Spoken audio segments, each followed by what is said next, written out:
Desintegricidio en la Tremenda Corte 3 puede entenderse como una clase magistral sobre cómo el absurdo bien construido no destruye la lógica sino que la desnuda. Porque a diferencia de otras comedias donde el sinsentido aparece como una ruptura violenta de la realidad, aquí el absurdo nace de la aplicación estricta de una lógica defectuosa. Desde la primera escena el tribunal se presenta como un espacio donde todo funciona según normas claras, horarios establecidos y roles perfectamente definidos. Sin embargo, basta que aparezca un término ambiguo para que todo ese edificio racional comience a tambalearse. El delito de desintegricidio no provoca risa solo por su sonido extraño sino porque imita con precisión el lenguaje técnico. Ese tipo de palabra que suele imponerse sin explicación bajo la promesa de autoridad científica o legal, y en ese sentido el episodio funciona como una sátira anticipada de una sociedad cada vez más dominada por tecnicismos que pocos entienden pero muchos obedecen. Tres Patines se mueve dentro de este entorno como un experimentador inconsciente, no intenta destruir el sistema sino sobrevivir dentro de él, y al hacerlo revela sus fallas estructurales. Cada respuesta suya no es un ataque directo sino una consecuencia lógica llevada hasta el extremo.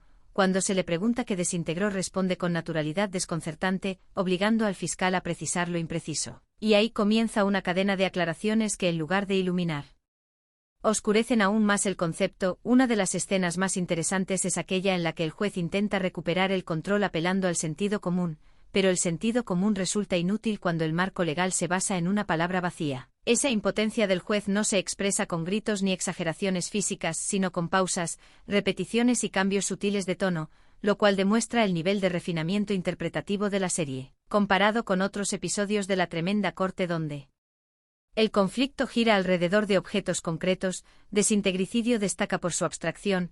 Aquí no hay una gallina robada ni un vecino perjudicado, hay solo un concepto, y eso obliga al espectador a participar activamente, a reconstruir mentalmente el delito aunque sea imposible hacerlo.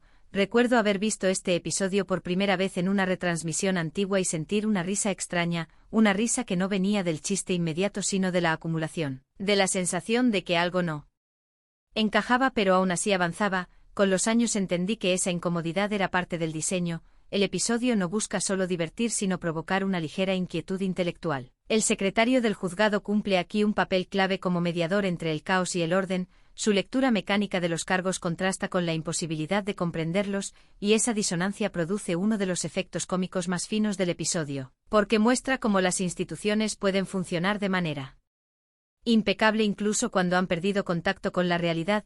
Desde un punto de vista cultural, Desintegricidio refleja una tradición latinoamericana muy específica. La desconfianza hacia los sistemas formales importados que no siempre se adaptan a la vida cotidiana.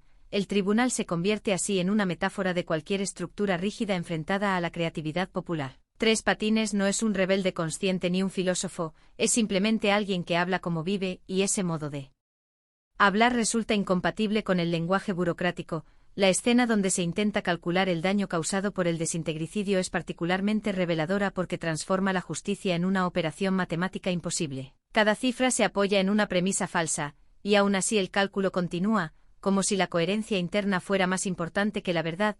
Esa escena siempre me ha parecido una de las más modernas de la serie porque anticipa debates contemporáneos sobre datos, métricas y decisiones tomadas a partir de modelos incompletos. El humor surge de ver cómo todos participan en la farsa sin cuestionar la base, excepto Tres Patines que cuestiona sin darse cuenta. El ritmo del episodio es otro elemento digno de análisis. No hay prisa. Los diálogos se estiran lo justo para que el absurdo madure. Cada repetición añade una capa nueva en lugar de agotarse, y eso demuestra una comprensión profunda del tiempo cómico, a diferencia de muchas comedias actuales que temen el silencio. Aquí el silencio es una herramienta, una pausa después de una respuesta absurda permite que el espectador complete el chiste en su mente, y esa complicidad es fundamental para el impacto duradero del episodio. Desintegricidio no necesita moralejas explícitas porque su estructura ya es una crítica en sí misma.